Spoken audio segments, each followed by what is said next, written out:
welcome to the next class of our lesson. My name still remains Abdul Ghani Adamu Isiaka. Now we are going to look at measurement. We are through with units.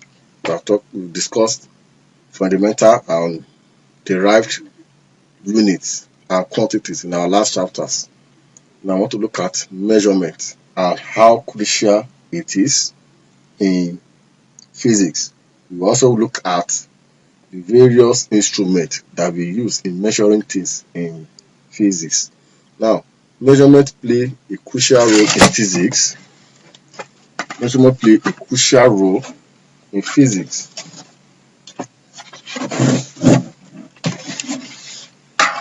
It plays a crucial role in physics.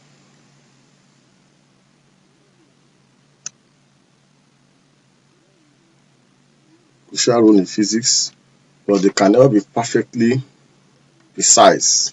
So we usually note the reading accuracy of measuring instruments and specify the measurement only in the correct number of significant figures. Now, without wasting much of our time, we will look at length.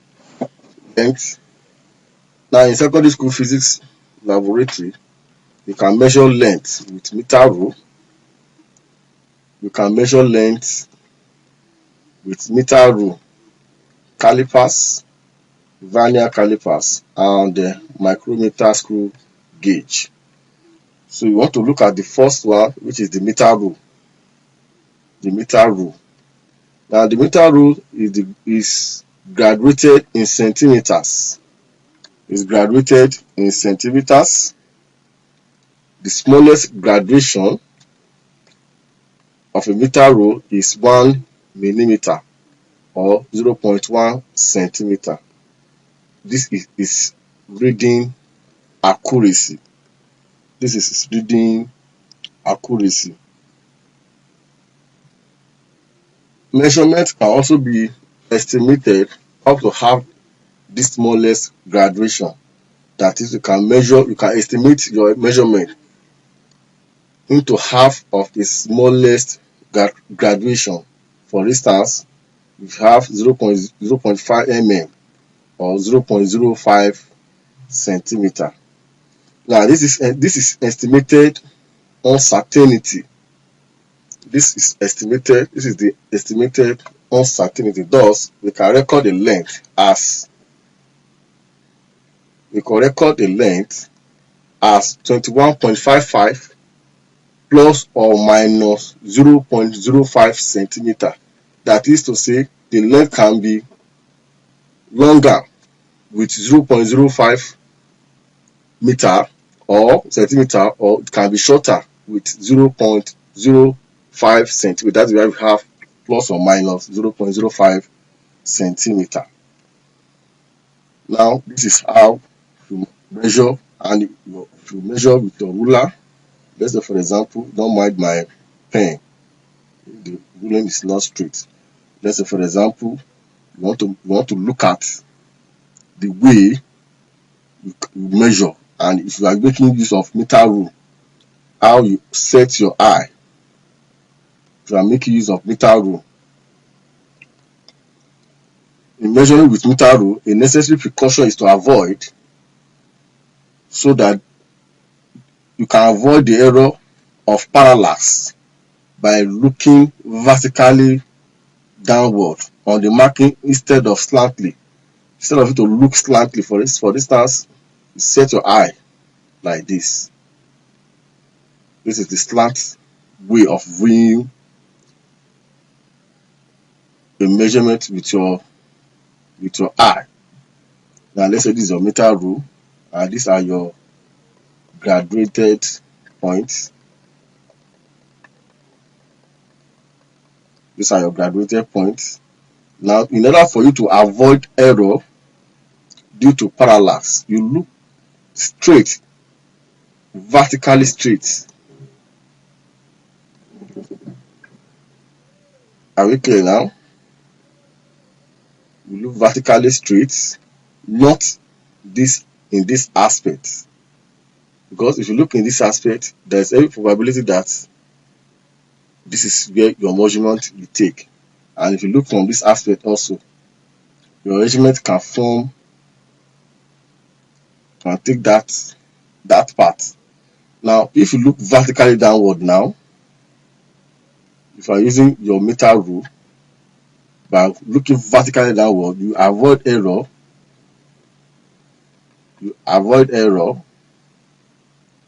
Due to parallax.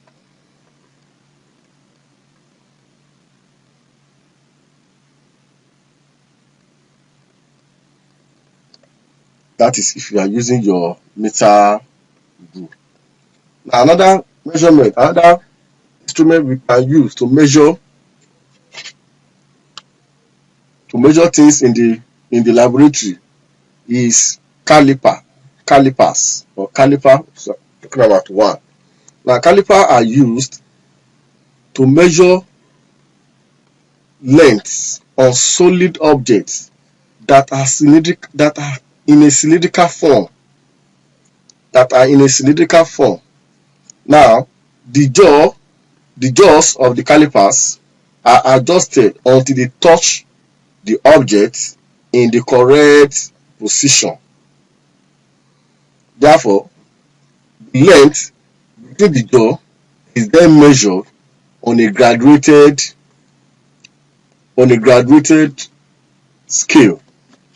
Now, this is a typical example of how your caliper look like. These are the jaws. Look at it here now. Now, the jaws here are used to grab the object you want to measure.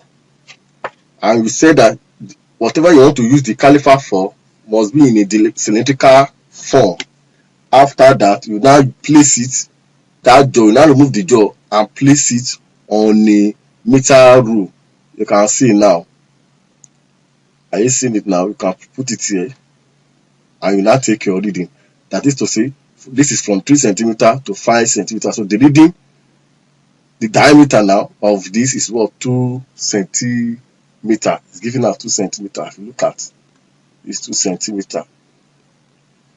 So that is another instrument we use in measuring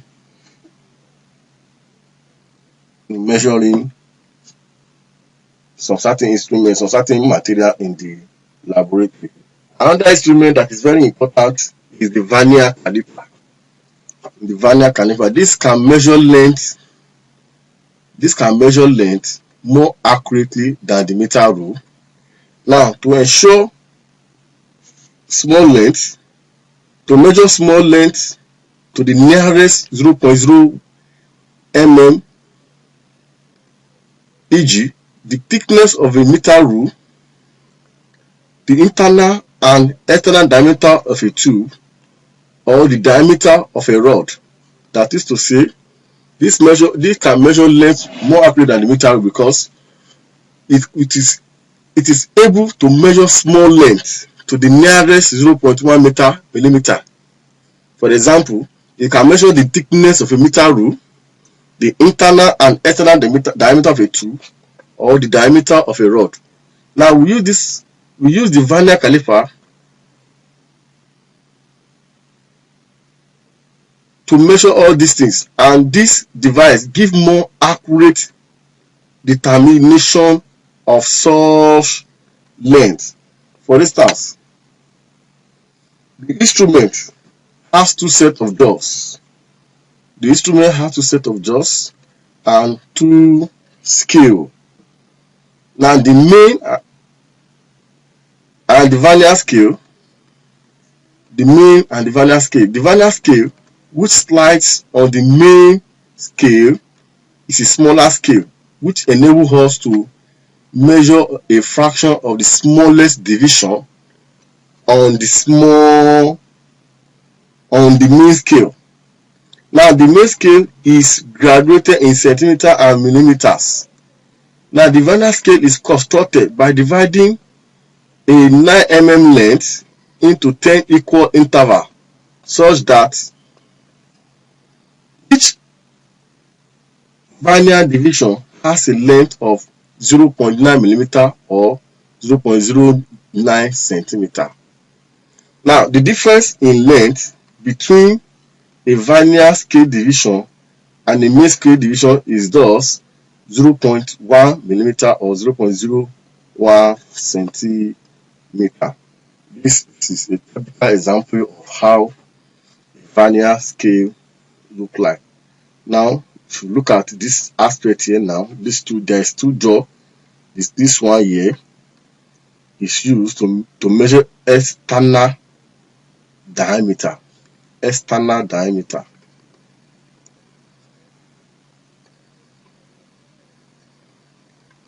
Then this one, the second jaw here, this one here is used to measure internal diameter. Then you can see we have two scales. This one here is the first scale, and the one here. Are we clear now? Now this is the vernier scale, and this one here, that's the vernier scale, and this one here, the graduation here is the main scale. Are we clear? This is how a vernier caliper look like. If we are looking at micrometer screw gauge, now for accurate measurement of still smaller lengths, such as diameter of a wire, if we are looking for want to measure a smaller length, such as diameter of a wire, the diameter of a small ball, e.g. a pendulum bulb, or the thickness of a piece of paper, we use the micrometer screw gauge. It can measure to an accuracy of 0.001 centimeter. If you want to measure smaller substance, you can use our micrometer screw gauge. Before any measurement are made with the screw gauge, its anvil and spindle should be closed to check for zero error. That is to say, you must close it first to check whether there is no error on the reading. Maybe the reading started from 0. Now this is how your micrometer screw gauge look like. So this is the anvil here. This is the anvil, and this is the spindle. This place here is the spindle. You make sure that it is locked. It is the spindle. You make sure it is locked before you take any reading to make sure that it is all starting from 0. Then you want to look at how you measure volume, measurement of volume. Now we have, for example, a rectangular block. Now we can measure the volume of a rectangular block by measuring its length, breadth, and that is to say, we can measure the volume of a rectangular block by measuring its length, breadth, and height. Therefore, the volume is given by length times breadth times height. That is another way we can measure our volume. Now we can also use the Eruka formula, the Eruka tube, the Eruka can. For instance, we have our tube of water here.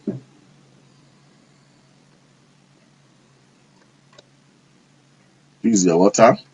That is, if you want to measure a regular solid, something a solid that doesn't have a measurable side,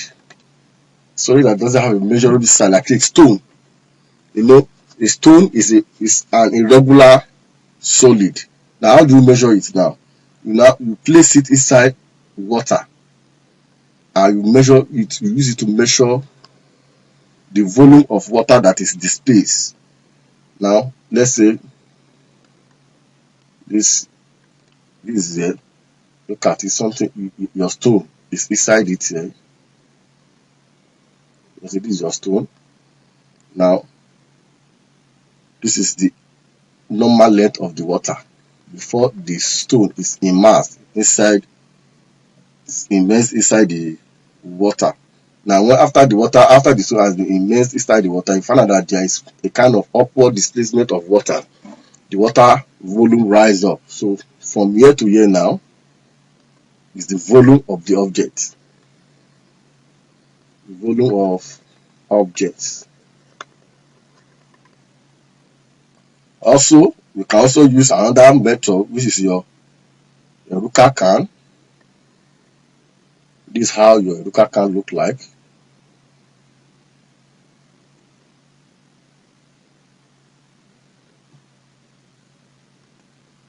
Now, so this is how it look like if you're standing on an object. So this is your water. Now, when you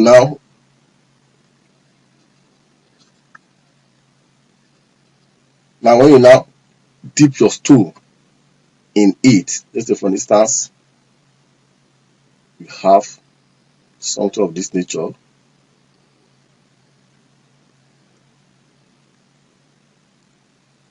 Now, a stone and a regular object have been dipped inside it. What happened? You find out that there is a kind of displacement of water, and the water is collected in a measuring cylinder. The water is collected in a measuring cylinder, and so the water that is displaced, you measure it. So this is your measuring cylinder.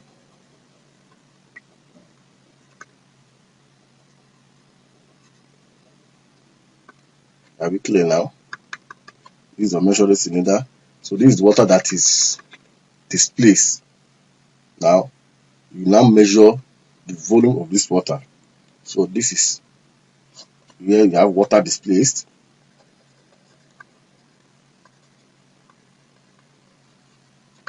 So if you measure this volume, will correspond to the volume of the object inside the can.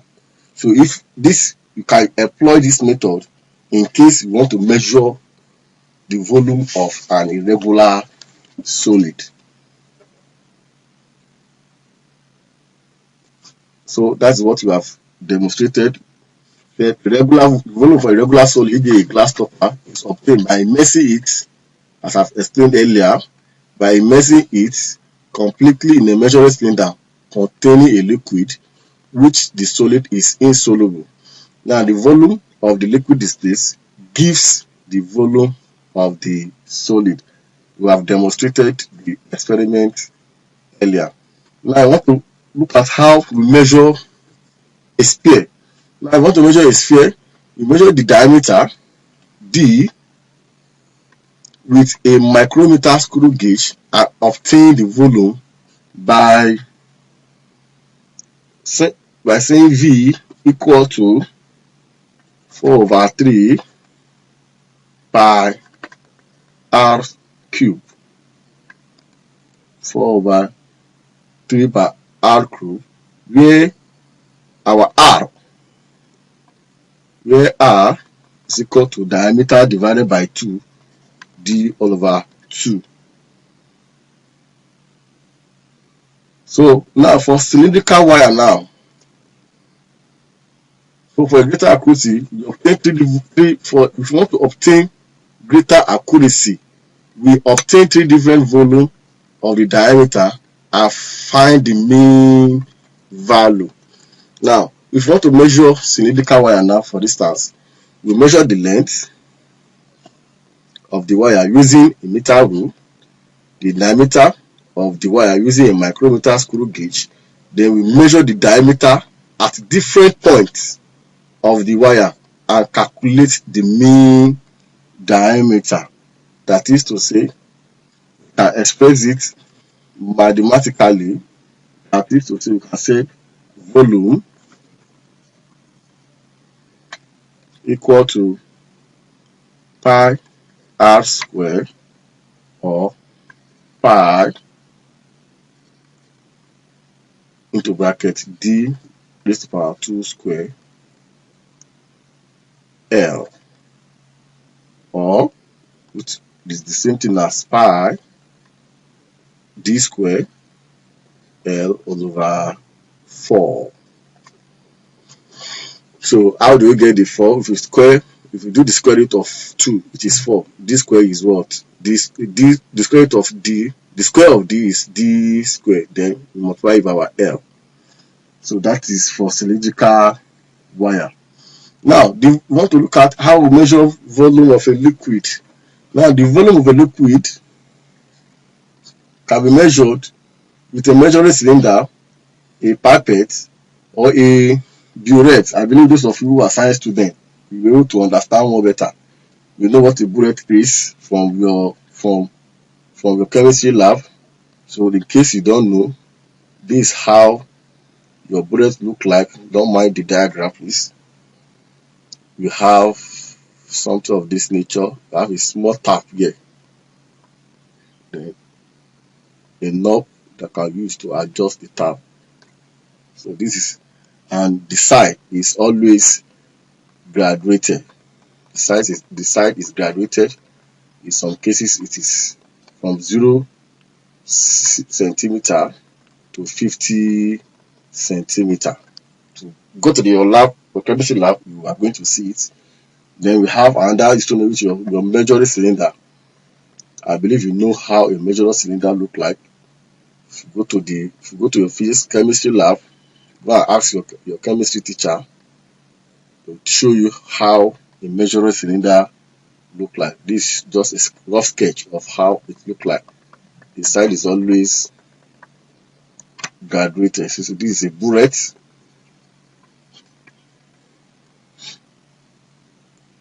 Then this is measuring cylinder. Then you have pipettes. You have your pipettes. If you go to your lab, don't mind my diagram. If you go to the lab, you find out. So it is mostly in two different types. That is, you have the 20 cm cube and the 25 cm cube. So this is your pipette. Is your pipette. Then we have another one, which is your volumetric flask. Volumetric flask. So we have this is how it look like. So this can actually, it's actually somehow flat so that it can sit on the table, and has a cover like this. So you have it in different sizes. You have that of 500 cm cube. You have 1000 cm cube. You have 250 cm cube. Depend on the volume of the substance you want to dissolve, or the volume of water you want to measure. So this is your volumetric flask.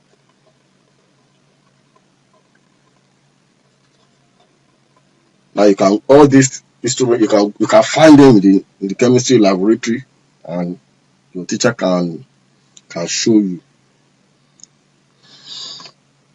Now we want to look at measurement of mass and weight. Measurement of mass and weight.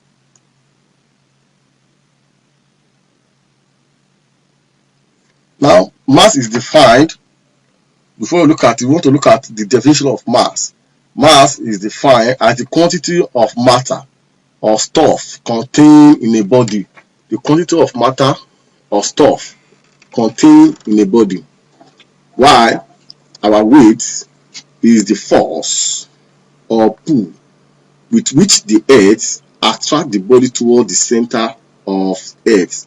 So if we're talking about mass, we're talking about the quantity of matter, the quantity of material in a body. And if we're talking about weight, we're talking about the force that pulls an object towards the center of the earth. That is gravitational force. Now, the mass of a body is measured with a balance. The mass of a body, want to measure the mass of a body, is measured with a balance of which there are various types. For example, we have a beam, we have a chemical balance, and a lever balance. These diagrams are telling us different sizes of different types of instruments that we can use to measure our weight. So we have chemical balance, we have a beam balance, and we have a spring balance.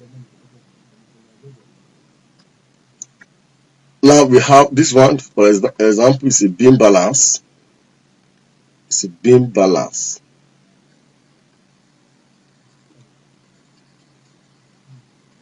We have this one to be this is our lever balance.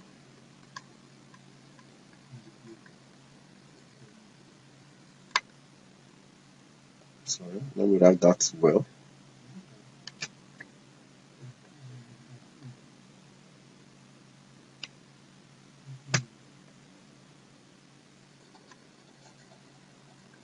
We have this one to be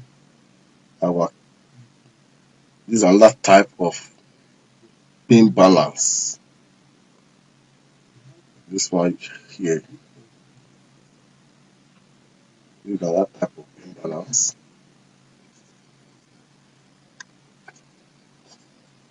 All these instruments they are used. So this one is this one here as spinning balance. These are various instruments we can use to measure mass of a substance and weight of a substance. Now, let us look at the measurement of time. We define time as that in which we can define time as that in which events are distinguishable with reference to before and after. That is a ways we can differentiate the occurrence of an event, whether before it happened or after it has happened. Now, the most natural time unit is the solar day. The most natural time unit is the solar day, which is manifested by the passing of the day and night. Now, it takes the Earth one solar day to complete one revolution about its axis. For instance, now for astronomical purposes, a different time scale known as sidereal time is used. Now, this is the time interval between two successive passage of a star over the meridian. Now, at the present period, that is to say, as at present now, the essential mechanism of the device used for making the passage of time are masses so mounted or suspended that when set in a motion under the influence of forces, they repeat with great regularity fixed circles of their motion. Therefore, the pendulum of a clock and the balance wheel of a watch are of two of such mechanism. That is in the olden days. Hence, nowadays, we measure and indicate time with clocks. In the laboratory, time is measured with a stop clock or a stop watch. Now, for instance, this is a stop. If you go to the lab, You know what a stopwatch is. If you go to the lab, you can see it's a very typical example of a stopwatch.